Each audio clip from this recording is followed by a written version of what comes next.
News नशा में आप सभी का स्वागत है। आप देख रहे हैं कड़क खबर जोया के साथ।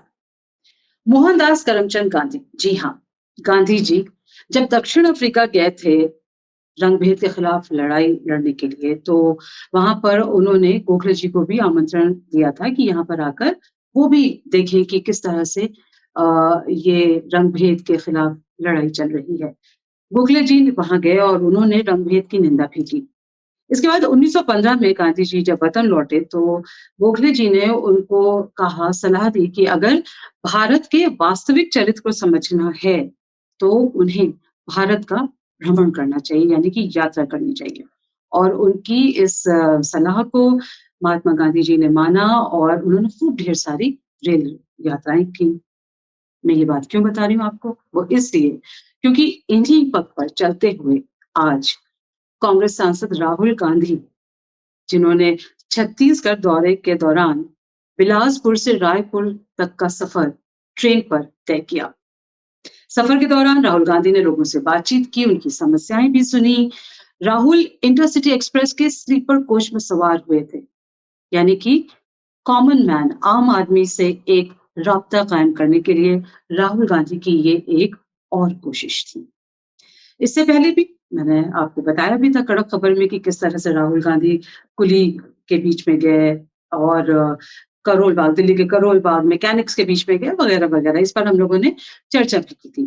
तो ये पहली मर्तबा नहीं है, लेकिन हाँ, एक अंदाज जरूर है कि लोगों से किस तरह से करीब उनके जाया जाए, उनकी परेशानियों को सुना जाए, समझा जाए। अब क्या हुआ कि राहुल गांधी ने जो 5 विधानसभा चुनाव होने वाले हैं, उनमें से मध्य प्रदेश और छत्तीसगढ़, तेलंगाना में जीत का आश्वासन दिखाया है, यानी कि ही इज क्वाइट कॉन्फिडेंट कि इन 3 राज्यों में कांग्रेस जीत हासिल करेगी। वहीं उन्होंने कहा कि राजस्थान में जो टक्कर है, वो नजदीक की हो सकती है। तो राहुल गांधी के इस सियासी हुंकार के सामने अब आइए दूसरी तरफ देखते हैं कि सफर एक राहुल गांधी का मैंने आपको बताया जो कि ट्रेन में हुआ, तो दूसरी तरफ भी एक सफर चल रहा है, यात्रा चल रही है। वो क्या है? उधर है प्रधानमंत्री नरेंद्र मोदी जी की, जो कि 11 महीने में उन्होंने 9 बार राजस्थान और 45 दिन में 3 बार मध्य प्रदेश में दौरे किए। लेकिन मध्य प्रदेश में बीजेपी की हालत खस्ता बताई जा रही है।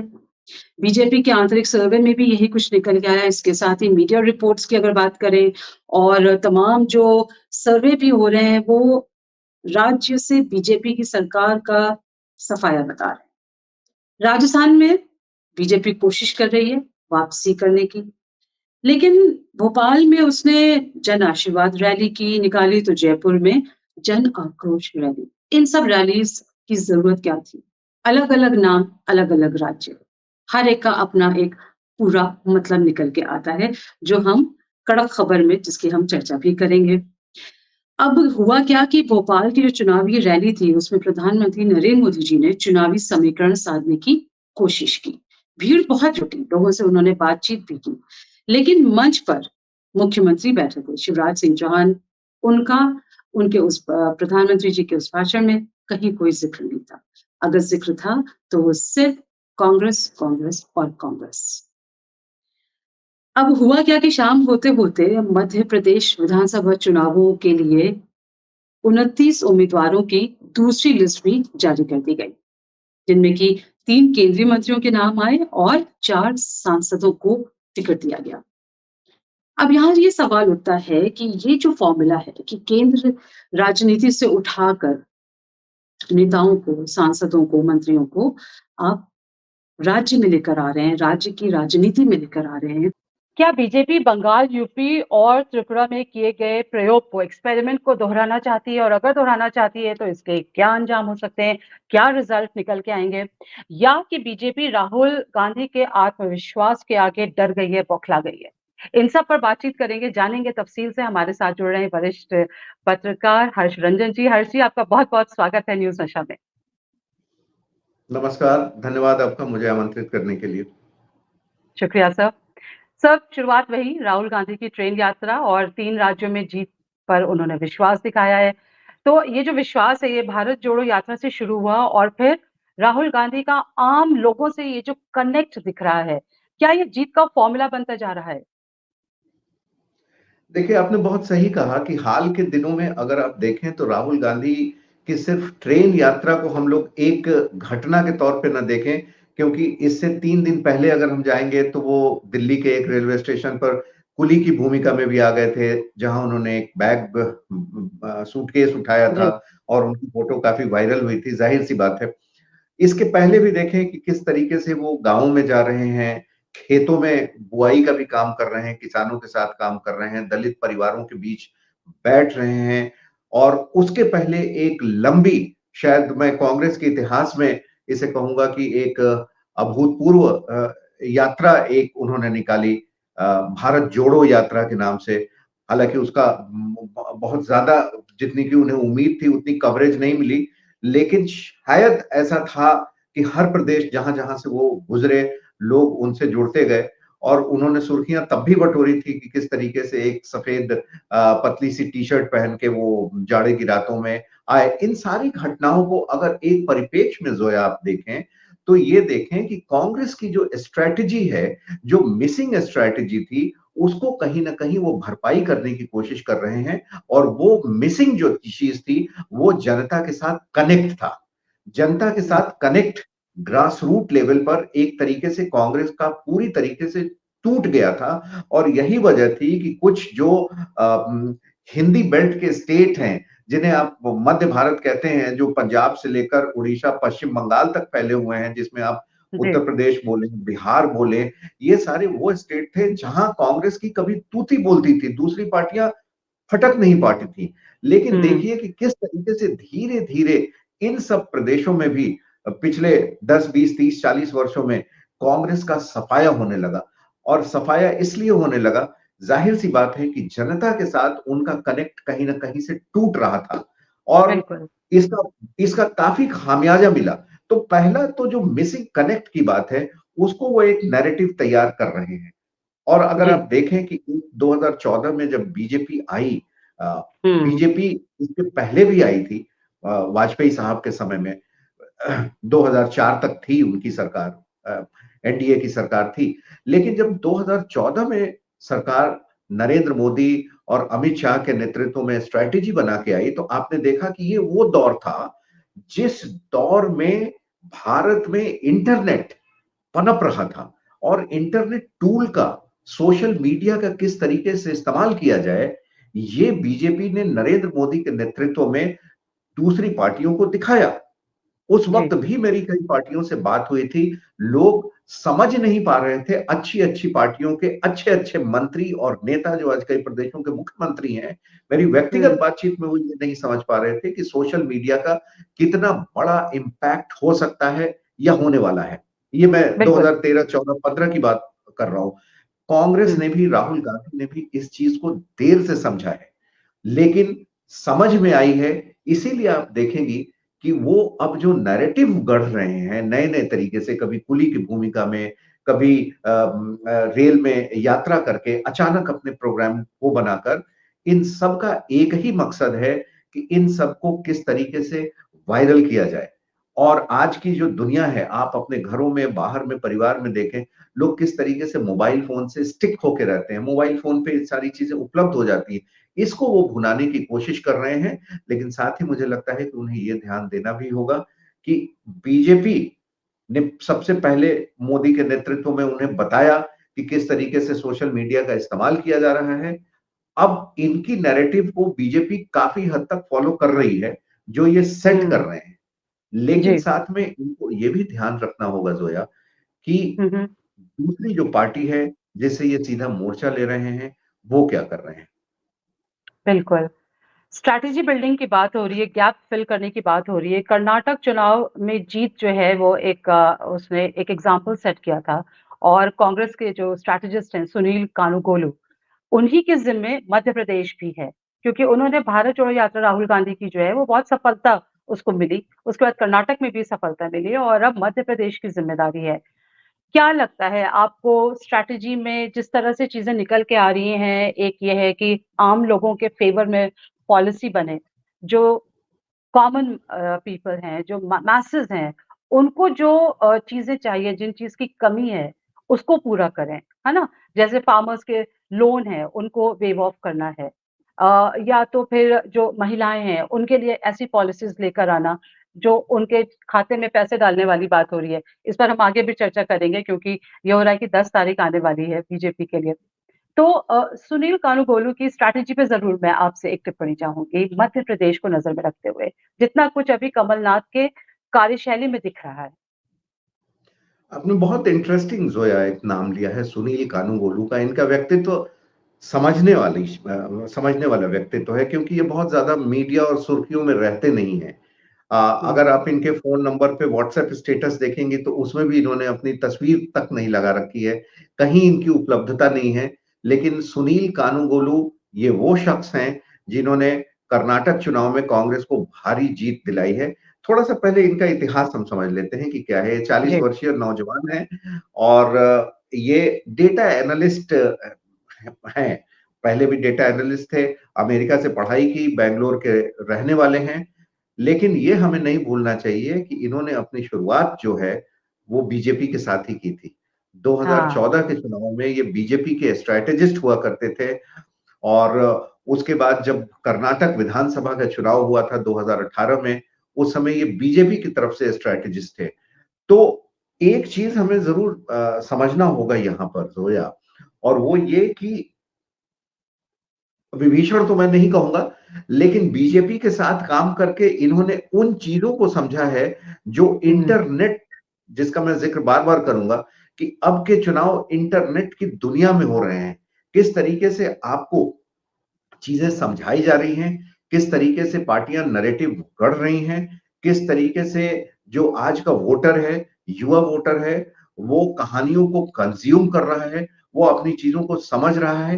काफ़ी कुछ जो पहले पढ़ाई-लिखाई में होता था या आप जब काम करते थे ऑफ़िसेज़ में, तो इन इन सारे शब्दों का आप इस्तेमाल करते होंगे, डेटा एनालिस्ट, डेटा माइनिंग और डेटा को कई तरीके से समझना, उनका डेटा इंटरप्रिटेशन करना। सुनील कानूगोलू दरअसल एक बहुत ही अच्छे डेटा एनालिस्ट और डेटा इंटरप्रेटर हैं और यही उन्होंने बीजेपी के साथ 2014 के चुनाव में, 2018 के चुनाव में किया और जब कर्नाटक का चुनाव हुआ इस बार, तो जी, उन्होंने सेम यही स्ट्रैटेजी उन चुनावों में अपनाई। डेटा का ये सिर्फ राज्यवार डेटा नहीं होता है। आपने देखा होगा कि बीएलओ लेवल तक की जो बूथ लेवल ऑफिसर है, उस ऑफिसर तक की भूमिका को किस तरीके से बीजेपी ने इस्तेमाल किया है और उसका बड़ा फायदा मिला है। क्योंकि ये लोग जानते हैं बूथ लेवल पे कि हर घर में वोटर क्या सोच रहा है, किस चीज पे वोट देगा, कौन वोट देने आएगा, कौन वोट देने नहीं आएगा। सुनील कानूगोलू ने बूथ लेवल पर जाके इस डेटा को पढ़ा है, उसका उसको एनालाइज किया है और यही वजह रही है कि आम लोगों की समस्याओं को समझते हुए कर्नाटक में उन्होंने ये जीत दिलाई है। आप कह सकती हैं कि वो एक लोकल थे वहां पे, तो चीजों को और भली-भांति बेहतर समझते थे। लेकिन भारत की जनता को समझने के लिए ये आवश्यक नहीं है कि आप उसी प्रदेश की हों, तभी आप समझ पाएंगी। अब उन्हें मध्य प्रदेश की जिम्मेदारी मिली है और मध्य प्रदेश में जो जिम्मेदारी है, मध्य प्रदेश में विधानसभा की 230 सीटें हैं और जहां तक हमारी सूचना है, काफी पहले से मध्य प्रदेश की सीटों को लेकर, वहां के पंचायतों को लेकर उन्होंने वहां के डेटा को एनालिसिस किया है। लगातार वो इस काम में लगे हुए हैं, सुनील कानूगोलू जिनका आपने जिक्र किया। तो जी, कांग्रेस बिल्कुल इसमें कोई ये नहीं है, दो मत नहीं है कि इसका फायदा नहीं उठाएगी। लेकिन कहानी दरअसल यहां से शुरू होती है, क्योंकि मध्य प्रदेश जिसका आपने जिक्र किया वो एक ऐसा राज्य है जहां पर आपने पिछली बार भी देखा कि पहले कांग्रेस की सरकार बनी क्योंकि बीजेपी बहुमत से पीछे रह गई थी और हुँ, उसके बाद फिर बीजेपी ने अपनी सरकार बनाई शिवराज सिंह के साथ। मध्य प्रदेश की स्थिति आज की डेट में ये है कि दोनों जो वहां की मुख्य पार्टियां हैं, इन दोनों पार्टियों में इंटरनल बिकरिंग, आंतरिक कलह जिसको बोलते हैं, वो बहुत ज्यादा है। कई जगह वो दिख रहा है, कई जगह वो दिख नहीं रहा है और जहां दिख नहीं रहा है, वहां पर वो कब आने वाले समय में एक विस्फोटक रूप ले लेगा, ये कहा नहीं जा सकता है। क्योंकि आपने देखा कि किस तरीके से सिंधिया जी ने, ज्योतिरादित्य सिंधिया ने कांग्रेस छोड़ी, उनका गुट अलग था। उनके कांग्रेस हुँ, छोड़ने पे जो नेता चंबल की तरफ के या ग्वालियर की तरफ के पनप नहीं पा रहे थे एक बड़ी छत्र छाया के नीचे, वो बड़े खुश हुए और उन्होंने पिछले 1 साल में वहाँ काम किया। लेकिन अब जो वापसी की यात्रा शुरू हुई है उनके समर्थकों की कांग्रेस से, इससे फिर वहाँ हुँ, कांग्रेस में फूट। और शायद आप जी, ज़िक्र करना चाहें कि आजकल में जो बीजेपी ने लिस्ट जारी की है अपनी दूसरी, उस पे बिल्कुल, आप हम कुछ कहना आगे चाहें? आगे आगे इस पर चर्चा हम ज़रूर करेंगे क्योंकि स्ट्रैटेजी पे बात हो रही है कि किस तरह से रणनीति बनाई जा रही है। पहले ये था कि बीजेपी नैरेटिव सेट करती थी और कांग्रेस उसको चेज़ करने में उलझी हुई नज़र आती थी। आज की डेट में हम लोग देखें अगर तो ये रिवर्सल हो चुका है नैरेटिव सेट करने का। अब क्या हो रहा है कि कांग्रेस ने एक लाइन अपनी जो ड्रॉ करी है वो उसी को फॉलो कर रही है। कॉमन पीपल उनके जो आम आदमियों से राब्ता कायम करना, उनकी समस्याओं पर पॉलिसीज़ बनाना, जो वादे किए उनको निभाना। जैसे कर्नाटक में 5 वादे किए तो फिर बार-बार उसका ज़िक्र होता है राहुल गांधी की रैलीज़ में कि हम झूठे वादे नहीं कर रहे हैं, जो हमने 5 कहा तो हमने करके दिखाया। इसी तरह से अगर फिर मौका मिलेगा तो दोबारा से हम जो कह रहे हैं वो हम करके दिखाएँगे। तो ये जो नैरेटिव का अब चेंज हो चुका है, इसको आप किस तरह से देखते हैं? जी, देखिए बिल्कुल ये आपने सही कहा और हमने अपनी बातचीत की शुरुआत ही यहीं से की थी कि राहुल गांधी अब देश की जनता की नब्ज़ को समझने की कोशिश कर रहे हैं और यही वजह थी कि उन्होंने भारत जोड़ो यात्रा शुरू की।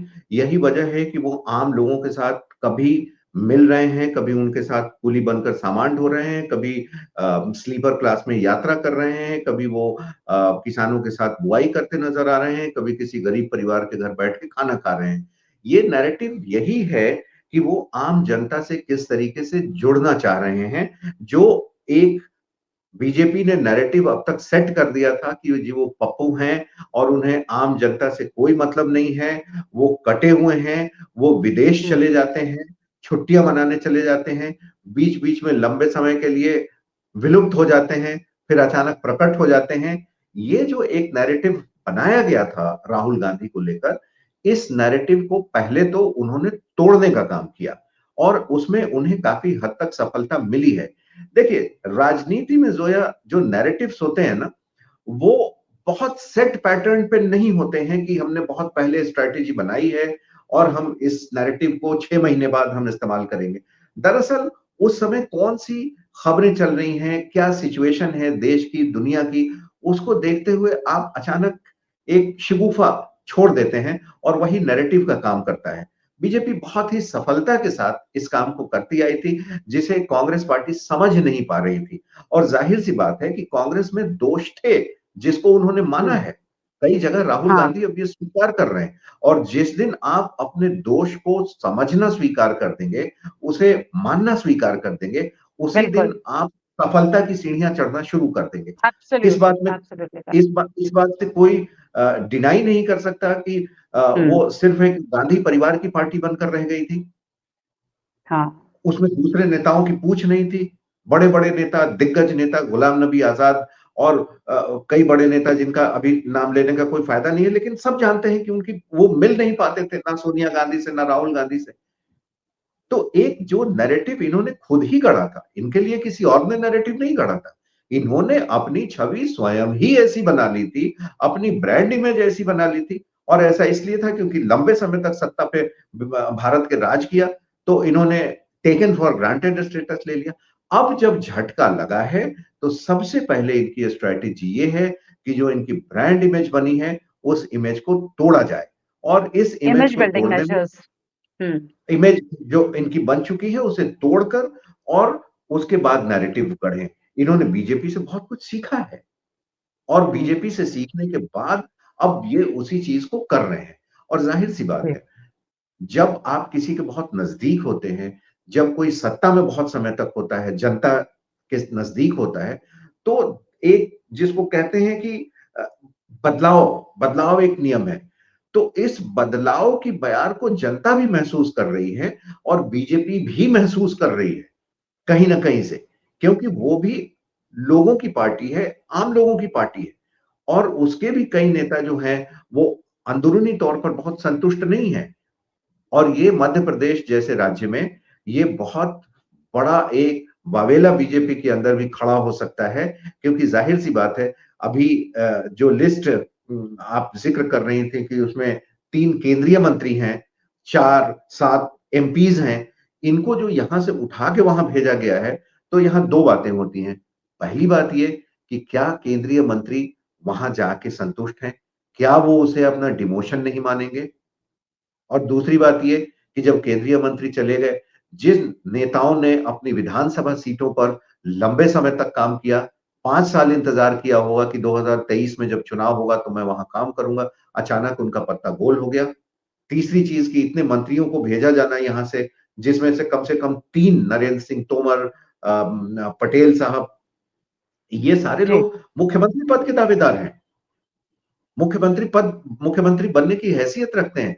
तो ये एक हम्म। नैरेटिव बीजेपी की ओर से तो ये साफ कर ही दिया गया है कि शिवराज सिंह चौहान अब वहां के मुख्यमंत्री नहीं बनने वाले हैं, बेशक पार्टी वहां सत्ता में आ जाए तो भी। तो ये सब कुल मिलाकर जो वहां की स्थिति बन रही है, ये एक तरीके से बीजेपी के अंदरूनी कलह की भी स्थिति बन रही है, जिसे हम्म। दोनों पार्टियां एक दूसरे को समझने की कोशिश कर रही हैं, क्योंकि कांग्रेस में भी कमोबेश यही हाल है। ज्योतिरादित्य सिंधिया के समर्थकों का लौटना, इनके कांग्रेस में वापस आने की संभावना, कमलनाथ के साथ इनके रिश्ते, कमलनाथ जी का के अपने जो समर्थक हैं, ये कुल मिलाकर वहां भी स्थिति ऐसी है। इसलिए अगर मध्य प्रदेश की बात करें तो दोनों पार्टियां एक दूसरे के अंदरूनी कलह को भी मुद्दा बनाकर उसके आधार पे स्ट्रैटेजी बनाने की राजनीति वहां कर रही है। जी। जी। जैसा कि आपने कहा हर्ष सर कि बीजेपी में अंतर्कलह जो है वो अब शेप लेना शुरू करेगी। तो यहीं पर ज़िक्र करना ज़रूरी है कैलाश विजयवर्गीय का, जो कि महासचिव हैं बीजेपी के। उनका बतौर मतलब जो उन्होंने खुद बोला है कि उनका भी कोई इरादा नहीं था चुनावी मैदान में उतरने का, वो अपने बेटे का फ्यूचर देख रहे थे, जो कि आपको मालूम ही है, हम सभी को मालूम है कि जो तो बैट इस वाला जो मामले में कंट्रोवर्सी। हाँ, तो जी। इस वजह से तो ज़ाहिर है वो बहुत खुश नज़र नहीं आ रहे, लेकिन अब आला कमान का हुक्म है तो उसको उन्हें ज़ाहिर है फ़ॉलो करना है। तो इसी तरह से और भी हैं जिनका कि सेंट्रल केंद्र सरकार में अगर एक पॉलिटिकल फ्यूचर, पॉलिटिकल अस्तित्व था, तो वो कहीं न कहीं चैलेंज भी हो रहा है। राज्य की जो राजनीति है, वो बिल्कुल अलग पैरामीटर्स पे है। अगर जीत जाते हैं, तो बल्ले-बल्ले, लेकिन अगर जैसा कि सर्वे कह रहा है, ऐसा कुछ होता है, तो फिर इनके पॉलिटिकल फ्यूचर पर एक प्रश्न चिन्ह ज़रूर लगता है। 100% आपका आकलन सही है। देखिए, ये मोदी और शाह की राजनीति है और मोदी और शाह की राजनीति इसलिए जानी जाती है क्योंकि इनकी राजनीति में अगर आप चौंके नहीं, तो इनको मजा नहीं आता है। आपने हुँ। जो सोचा, कभी वो होगा नहीं। और ये सिर्फ आम जनता के साथ नहीं है, पार्टी के अंदर भी यही स्थिति होती है। पार्टी के अच्छे से अच्छे नेता, अच्छे से अच्छे मंत्री, ये बिल्कुल किसी चीज से अवगत नहीं रहते कि क्या होने वाला है। कब कौन राष्ट्रपति बन जाए, कब कौन उपराष्ट्रपति बन जाए, इसकी भनक तक नहीं होती, ये हम सब जानते हैं। बिल्कुल, कब कौन-सा बिल्कुल। बड़ा फैसला सरकार ले ले, इसी तरीके से कौन से कैंडिडेट उतारे जाएँगे और कौन कब साइड हो जाएगा। आपको मैं एक उदाहरण से थोड़ा पीछे लेकर चलता हूँ। जी। अ, आप जब पिछला रीजिग हुआ था, यानी केंद्रीय कैबिनेट में फेरबदल जब हुआ था, तो हुँ। आप याद करिए कि उसमें हर्षवर्धन, बड़े मंत्री, स्वास्थ्य मंत्री, रविशंकर प्रसाद, इन सब तरह के जो मंत्री थे, जो रोज़ टीवी पे आते थे, ये अचानक से हटा दिए गए। हुँ। जो जो जो मीडिया के ट्रू। फेस थे, हटा दिए गए। हाँ। और बीजेपी में ऐसा इतिहास रहा है कि एक बार जो हटा दिया गया, वो आम तौर पर बहुत जल्दी नहीं आ सकता है। आप बिहार में देख लें, उत्तर प्रदेश में देख लें, इस तरीके की चीज़ें चलती हैं। हुँ। तो ज़ाहिर-सी बात है कि मोदी जिस किस्म के नेता हैं, जिस किस्म के प्रधानमंत्री हैं और अपनी छवि को लेकर, अपनी ब्रांड इमेज को लेकर जिस तरीके से वो बहुत कॉन्शियस भी रहते हैं, तो ज़ाहिर-सी बात है कि कई मुद्दों पर चुप रहने का भी उन पर आरोप लगता है और वो ज़ाहिर-सी बात हुँ। है कि आरोप लगता है क्योंकि वो चुप रहते भी हैं। तो ये सब उनकी इमेज बिल्डिंग एक्सरसाइज का उदाहरण हम समझ सकते हैं। तो ऐसा नहीं है कि उनके मन में जो उनके करीबी लोग रहे हैं, जो गुजरात में उनके मुख्यमंत्रित्व काल में उनके साथ रहे हैं, उनकी उनकी बातचीत से ये पता चलता है कि मोदी अपने दिमाग के किसी न किसी खाने में कोई चीज़ बैठा के रखते हैं और समय आने पर वो उसका माकूल जवाब देते हैं। और अगर कैलाश विजयवर्गीय के बेटे के साथ जो घटना हुई या जिस तरीके के जी। मामला उन्होंने किया, एक तरीके का अपराध आप उसे हुँ, कहिए, हुँ। है ही। तो इससे वो व्यक्तिगत तौर पर बहुत खुश होंगे, ये नहीं कहा जा सकता। राजनीति की अपनी कुछ मजबूरियाँ होती हैं, ज़ाहिर-सी बात है। और ये सारे वो नेता हैं, आप देखिए जो अपने बेटे को आगे कर रहे हैं, अपने भाई को आगे कर रहे हैं। प्रहलाद सिंह पटेल, उनके भाई विधायक हैं, हाँ। बेटे को आगे करना है। नरेंद्र सिंह तोमर हुँ। अपने अपने नेक्स्ट जनरेशन को आगे कर रहे हैं।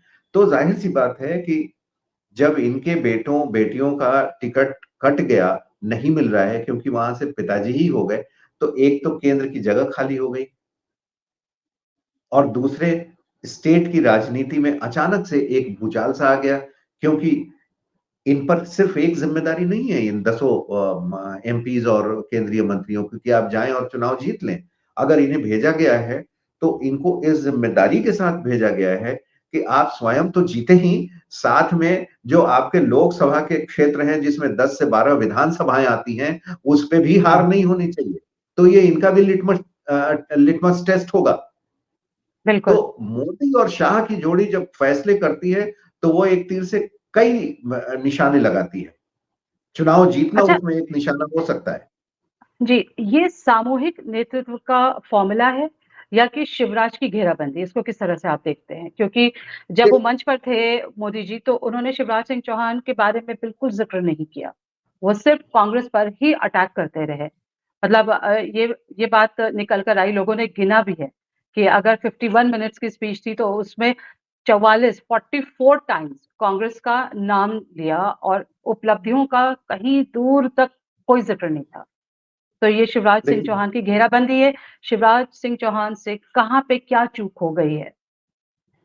देखिए 2 बातें हैं इसमें। आपने ये बिल्कुल कहा कि अभी सही कहा कि मोदी, अमित शाह ये जहाँ भी अभी रैलियों में जा रहे हैं, इनके निशाने पर सिर्फ कांग्रेस ही है और वो कांग्रेस की ही हुँ, बात करते हैं। और बात करें भी क्यों नहीं?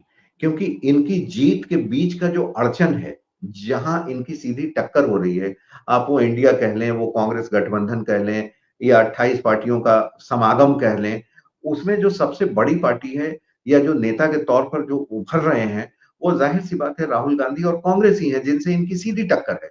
बाकी को हुँ, तो कुछ करने की आवश्यकता ही नहीं है। तो उस चीज़ को बीट करने के लिए लगातार वो कांग्रेस का नाम लेते हैं और जहाँ तक शिवराज सिंह चौहान की बात है कि उन्होंने नाम नहीं लिया, अभी मैं इस बात का ज़िक्र कर रहा था कि नरेंद्र मोदी को जो लोग जानते हैं, जो उनके साथ काम कर चुके हैं, वो स्वभावतः उनके व्यक्तित्व का उनके व्यक्तित्व का एक पार्ट है कि वो सीधे तौर पर इग्नोर करते हैं, आप पे ध्यान नहीं देते। आप कई रैलियों में, कई मीटिंग्स में इस बात को अगर देखें, उसमें से बहुत से वायरल भी हुए हैं कि वो बिल्कुल ध्यान नहीं देते। और ये बात मध्य प्रदेश की राजनीति में अब बिल्कुल सही है कि पिछले कुछ वर्षों में शिवराज सिंह चौहान मध्य प्रदेश में फेलियर साबित हुए हैं। अगर आप मध्य प्रदेश का बजट देखें, मैं इस पे थोड़ा-सा ज़िक्र करना चाहूँगा। जी, तो बिल्कुल। मध्य प्रदेश एक ऐसा राज्य बन गया है, जिसके हुँ, स्टेट एक्सचेकर में पैसे नहीं है देने के लिए, माइनस में चल रहे हैं वो। अगर वहाँ के सरकारी लोगों से बात करें, जो पेंशनर्स हैं, जो सैलरी है, वो तक देने में कई बार परेशानी हुई है पिछले 4-5 सालों में, पेंडिंग रहा है। सरकार दिवालिया एक तरीके से है, उनके पास कोई पैसे नहीं है। निवेश की बात देखें, मध्य प्रदेश कभी ठीक-ठाक निवेश में होता था, वहाँ कोई निवेश के अवसर नहीं बन रहे हैं। जो योजनाएँ केंद्र सरकार चला रही है, उन योजनाओं को भी ठीक तरीके से वहाँ इम्प्लीमेंट नहीं किया जा रहा है। ये मैं रिलेटिव पक्ष में बोल रहा हूँ कि दूसरे राज्य जिस तरीके से केंद्र की योजनाओं को अपने राज्य में लागू कर रहे हैं और उसका फ़ायदा मिल रहा है, मध्य प्रदेश में वो कहीं से दिख नहीं रहा है। एक जो कम्युनिकेशन कनेक्ट होना चाहिए सेंट्रल लीडरशिप के साथ और स्टेट हुँ, के चीफ मिनिस्टर का, वो पूरी तरीके से मिसिंग है, मामा जी का। तो ये सारी चीज़ें ऐसा नहीं है कि केंद्र और जो बीजेपी के टॉप ब्रास हैं मोदी और शाह की जोड़ी, ये उसको देख नहीं रही है। ये ज़रूर देख रही है क्योंकि इनको विकास भी चाहिए उस तरीके से और जितने पैसे केंद्र सरकार दे रही है, उसका बिल्कुल वहाँ कोई उपयोग सही तरीके से नहीं हुआ है, कोई डेवलपमेंट के उस तरीके से वर्क नहीं हुए। और देखिए मध्य प्रदेश एक बड़ा राज्य है, आप उसको जंक्शन कहिए, साउथ में जाने के लिए किसी भी स्टेट में आपको वहीं से गुजरना होगा, महाराष्ट्र के साथ उसकी सीमाएँ हैं, बड़ा राज्य है, ज्योग्राफिकल एरिया उसका बड़ा है। लेकिन जो उम्मीदें थी उनसे बीजेपी को, वो पूरी नहीं हो पाई और साथ में बीजेपी की ही नहीं, बीजेपी की अपनी जो रिपोर्ट कहती है जनता के बीच से, जनता जी। भी खुश नहीं है। आपके पास जब सैलरी के पैसे देने के लिए, पेंशन के पैसे देने के लिए दिक्कत होने लगे, तो आप समझिए कि उस सरकार की क्या हालत है। मध्य प्रदेश की सरकार को आप पंजाब की सरकार से बहुत ज़्यादा अलग करके आर्थिक पैमाने पे नहीं देख सकती, जिस तरीके से वो लूटी-पिटी सरकार हो गई है। जितने ज़मीनों का अधिग्रहण हुआ है, जो राज्य सरकार को देना चाहिए लोगों को सड़क बनाने के लिए, उनके अधिग्रहण के पैसे अभी नहीं मिले हैं। कोर्ट में केसेस पेंडिंग हैं और दसों साल हो गए इसके। तो ये जी। सारी चीज़ें धीरे-धीरे चौहान साहब को नुकसान पहुँचा चुकी हैं और इसमें कोई दो मत नहीं है कि अगर वहाँ बीजेपी अभी भी जीत कर आती है, तो इसमें शिवराज सिंह चौहान की कोई भूमिका नहीं होगी। अभी देखिए 2 लिस्ट जारी हो गई है, शिवराज सिंह हाँ, चौहान का नाम नहीं आया है। कहीं नहीं है, तो ये कहीं क्या नहीं। संकेत है? हुँ। हर्ष, एक्स पर मध्य प्रदेश कांग्रेस ने लिखा है कि हार को सामने देखकर रावण ने कुंभकर्ण, अहिरावण, मेघनाथ सबको उतार दिया था। कमलनाथ ने भी जो एक्स है, जो पहले ट्विटर था, उस पर पोस्ट पर लिखा है कि 18 साल 6 महीने की भाजपाई सरकार और 15 साल के शिवराज विकास के दावों को नकारने वाली ये सूची करोड़ों कार्यकर्ताओं की पार्टी का दावा करने वाली बीजेपी की आंतरिक हार पर पक्की मोहर है। देखिए, अभी हम इसी बात का ज़िक्र कर रहे थे कि जिस तरीके से बीजेपी अपनी रैलियों में, मोदी और शाह अपनी रैलियों में या बैठकों में कांग्रेस को आड़े हाथों ले रहे हैं, कांग्रेस को निशाने पे रख रहे हैं, उसी तरीके से वही दाव ये है कि कांग्रेस भी खेल रही है। क्योंकि ज़ाहिर-सी बात है, मैंने अभी इसी बात का ज़िक्र किया कि देखिए राज्य की राजनीति जो होती है, वो अलग हुँ। किस्म की होती है। वोटर वही होता है, लेकिन जब उसे विधानसभा के लिए वोट करना होता है, तो उसका मूड अलग होता है क्योंकि विधानसभा में जो एमएलए बन के जाएँगे, जो मंत्री वहाँ राज्य में बनेंगे, उनसे अलग तरीके की अपेक्षाएँ होती हैं और जो केंद्र में एमपी बनता है, उनसे अलग तरीके की अपेक्षाएँ होती हैं। आप देखिए कि हुँ। 230 सीट है वहाँ पर मध्य प्रदेश में, बीजेपी 200 हाफ का आंकड़ा नहीं पार कर पाई थी। 115 सीट भी नहीं आ पाई थी बीजेपी को। हुँ। 116 सीट भी नहीं आ पाई थी, कांग्रेस ने सरकार बनाई थी पहली दफा में। लेकिन यही जब 2019 में चुनाव हुआ, तो आप देखिए कि लगभग 99 एक सीट छोड़कर बाकी सारी सीटें बीजेपी ले गई। तो वोटरों का जो मन और मिजाज होता है, वो लोकसभा चुनाव के समय अलग होता है, विधानसभा चुनाव के समय बिल्कुल अलग तरीके से वो सोचते हैं और यही वजह है कि कमलनाथ की जिस ट्वीट की आप बात कर रही हैं, उन्होंने शायद टॉन्ट के अंदाज में और एक टिप्पणी के अंदाज में यही कहा है कि आपने अपने सारे बड़े-बड़े लोगों को उतार दिया है, यानी कि आप हार मान रहे हैं। लेकिन यहाँ कांग्रेस हाँ, को ये नहीं भूलना चाहिए कि अगर बड़े-बड़े पहलवान उतर आए हैं यहाँ पे, तो उन पहलवानों को बीट करने के लिए इनके पास क्या है?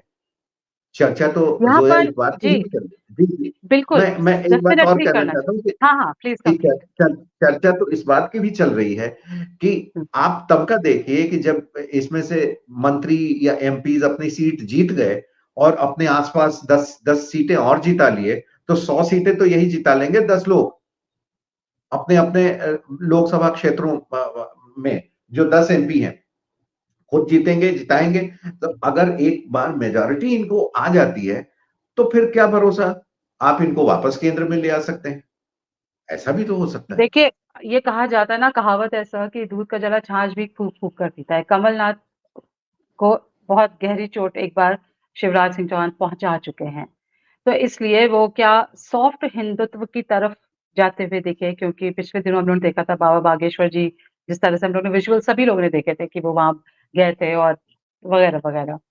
तो कांग्रेस का जो स्टैंड है, स्ट्रैटेजी को, रणनीति को लेकर जिसकी कि हम चर्चा कर ही रहे हैं, वो सॉफ्ट हिंदुत्व की तरफ भी आपको जाता दिख रहा है। बिल्कुल जाता दिख रहा है और ये आपकी पसंद से जाए या मजबूरी में जाए, आप इसको चाहे जैसे लें। लेकिन सवाल ये है कि जब एक पार्टी वो काम कर रही है, तो उसको उसी के पिच पर बीट करने के लिए आपको भी वो काम करना ही होगा।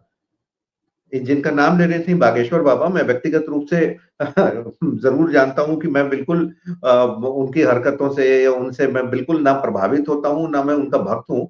लेकिन जिस तरीके की भीड़ उनके पास जुटती है, लाखों की संख्या में, हज़ारों की संख्या में लोग मिलने के लिए ये होते हैं और उनमें राजनेता से लेकर तमाम लोग शामिल हैं, तो ज़ाहिर-सी बात है कि राजनेता और चुनाव जीतने वाले जो राजनीतिक कार्यकर्ता हैं, वो ये अच्छी तरीके से जानते हैं, जनता की नब्ज़ जानते हैं।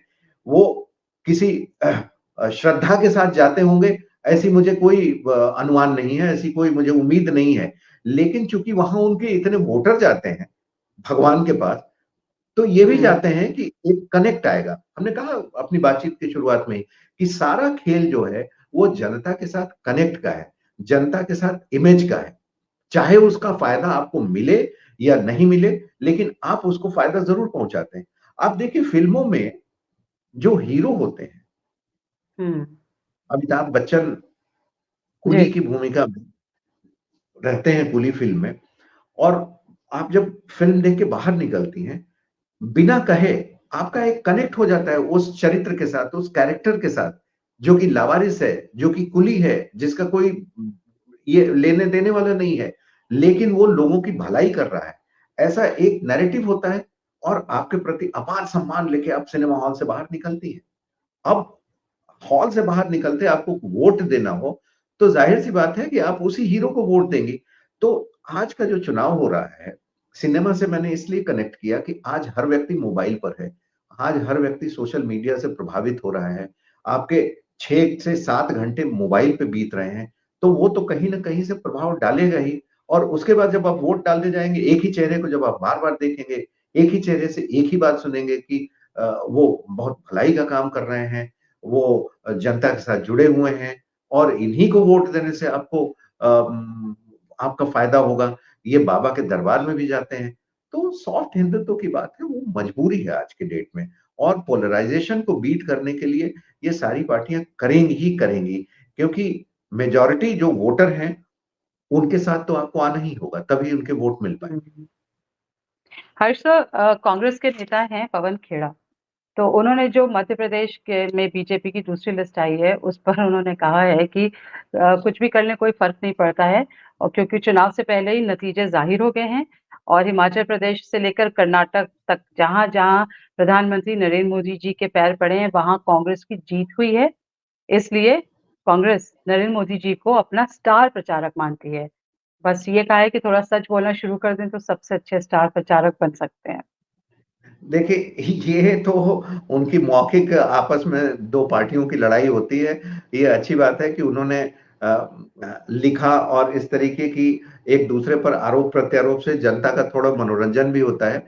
लेकिन मेरा ये मानना है कि पवन खेड़ा जी को यहाँ ये नहीं भूलना चाहिए कि जिन चीज़ों को वो कह रहे हैं, वो ठीक है कि इन राज्यों में बीजेपी की हार हुई है। बंगाल आप देख लें, वहाँ हार हुई है। हिमाचल प्रदेश है, वहाँ हार हुई है। आप कर्नाटक देख लें वहाँ हार हुई है। लेकिन इसको कभी भी टेकन फॉर ग्रांटेड हमें लगता है कि नहीं लेना चाहिए।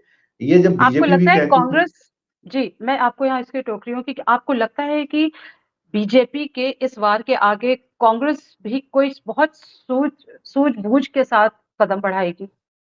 क्योंकि उसके लिए डू और डाई बिल्कुल, का सवाल है। कमलनाथ जी, बिल्कुल, बिल्कुल, बिल्कुल। आपने आपने आपने जब सुनील कानू-गोलू की बात की, हाँ, तो वो हाँ, उसी स्ट्रैटेजी का नतीजा है कि कांग्रेस अब कोई भी काम वैसे ही नहीं कर रही है, 10 जनपद में बैठकर अब नहीं कर रही है। वो जनता के बीच जा रही है, जनता के बीच जुड़ रही है, ब्लॉक लेवल पे भी वो काम कर रही है और उनके संगठन में भी काफ़ी परिवर्तन हुआ है और लोग जुड़े हैं, वहाँ से रिपोर्ट माँगी जा रही है और एक कॉर्पोरेट कल्चर के तहत अब वो चुनाव लड़ रहे हैं, हाल के चुनाव जिनका आप ज़िक्र कर रही थी, चाहे वो हिमाचल प्रदेश हुँ, हो या कर्नाटक हो और इसके सार्थक नतीजे मिले हैं उनको।